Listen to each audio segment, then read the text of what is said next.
Welcome back again to Serifki Channel. Hari ini kita belajar tentang pengertian dan bentuk-bentuk struktur organisasi.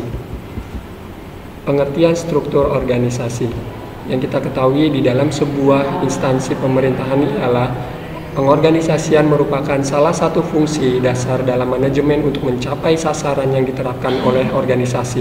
Pengorganisasian ini berkaitan dengan pengelompokan kegiatan, pengaturan orang maupun sumber daya lainnya, dan mendelegasikan kepada individu ataupun unit tertentu untuk menjalankan sehingga diperlukan penyusunan struktur organisasi yang memperjelas fungsi-fungsi setiap bagian dan sifat hubungan antara bagian-bagian yang terkait.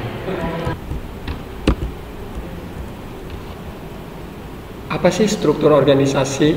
Struktur organisasi menurut Schermerhorn ialah pengorganisasian merupakan salah satu fungsi dasar dalam manajemen untuk mencapai sasaran yang ditetapkan oleh setiap organisasi.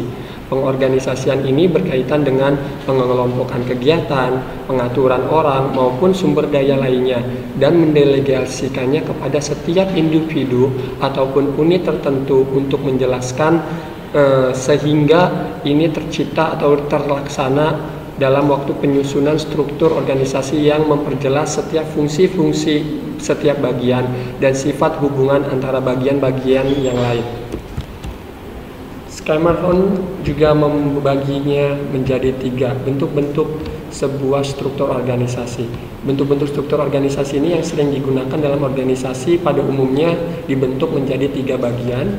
Yang pertama ialah struktur organisasi fungsional, yang kedua ialah struktur organisasi divisional, dan yang ketiga struktur organisasi matriks. Struktur organisasi divisional ini berdasarkan produk atau pasar, sedangkan yang struktur organisasi matriks ini nanti akan kita klasifikasikan menjadi sebuah susunan yang sangat kompleks.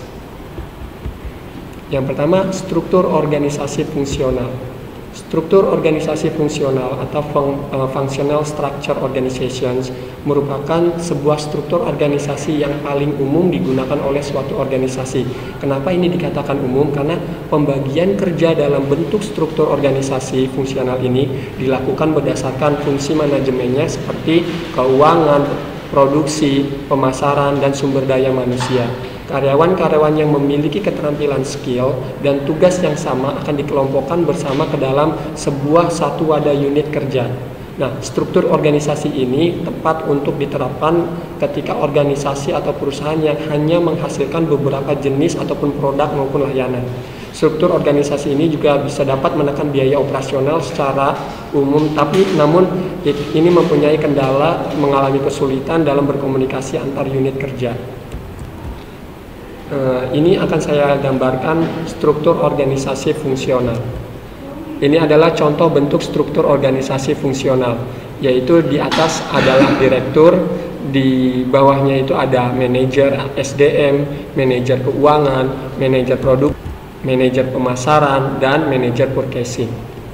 Lalu dalam bentuk struktur organisasi ini minimal ada 5 manajer yang berperan untuk membantu tugas atau fungsi seorang direktur. Yang kedua ialah struktur organisasi divisional. Struktur organisasi divisional atau divisional structure organization adalah struktur organisasi yang dikelompokkan berdasarkan kesamaan produk, layanan, pasar, dan letak geografis. Struktur organisasi divisional ini biasanya diterapkan di dalam sebuah perusahaan yang berskala menengah ke atas. Hal ini dikarenakan biaya operasional akan lebih tinggi jika dibandingkan dengan bentuk organisasi fungsional. Berikut adalah contoh bentuk organisasi struktur organisasi divisional. Dia ini lebih kompleks dibandingkan dengan struktur fungsional.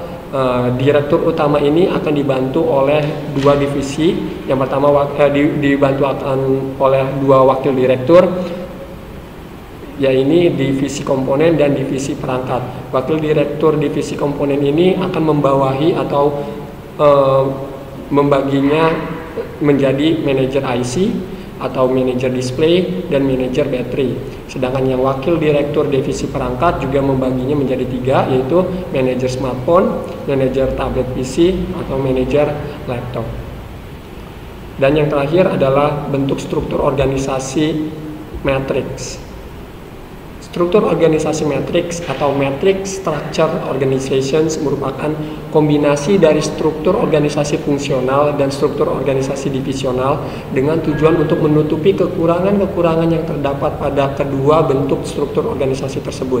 Struktur organisasi matriks ini sering juga disebut dengan struktur organisasi proyek karena karyawan yang berada di unit kerja fungsional juga harus mengerjakan kegiatan atau tugas proyek-proyek organisasi yang ditugaskan kepadanya. Struktur organisasi matriks ini mengakibatkan terjadinya multi komando di mana seorang karyawan diharuskan untuk melapor kepada dua pimpinan, yaitu pimpinan di unit kerja fungsional dan pimpinan proyek. Struktur organisasi ini biasanya digunakan oleh perusahaan yang berskala besar atau perusahaan-perusahaan multinasional. Kita bisa melihat contoh bentuk struktur organisasi matriks di gambar ini. Direktur ini dibagi menjadi 5 manajer, membawahi 5 manajer, yaitu manajer production, manajer quality control, manajer engineering, manajer logistik, manajer planning. Nah, setiap ini pun kenapa tadi saya bilang kompleks, karena setiap manajer produksi ini pun harus mempunyai keterkaitan antara manajer proyek A, manajer proyek B, dan manajer proyek C. Dia itu harus bersinergi, bekerja bersama agar terciptanya struktur organisasi yang bagus. Hari ini pelajaran tentang bentuk organisasi dan macam-macam bentuk organisasi dan pembagiannya saya sudahi sampai di sini. Jika ini bermanfaat, silakan share, komen, dan like. Sampai jumpa di pertemuan kita selanjutnya. See you.